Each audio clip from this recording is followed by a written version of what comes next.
There are calls for a major overhaul of the drainage system in Montego Bay, St. James, following major flooding in the town after mere minutes of rainfall Friday evening.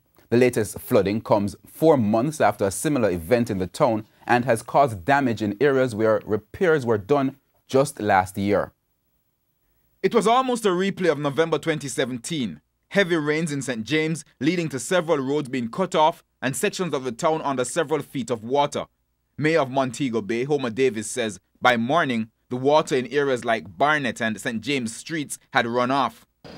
But as you see now, we are at this area up by Cornwall College. And as you see, it's still heavily flooded as a result of that heavy rain last night. Another major road, Queens Drive, was also flooded, which forced traffic onto Sunset Boulevard, creating a pileup of traffic. Some motorists who tried to brave the water were left stranded when their vehicles had to be abandoned. When they returned Saturday morning, they found their vehicles vandalized. There were also heavy silt deposits on major roads, including Reading and the Rose Hall Main Road at the Sangsters Airport roundabout. Mayor Davis believes that the perennial flooding in these areas must now be addressed at a different level. It can't be like this whenever time we have a heavy shower rain.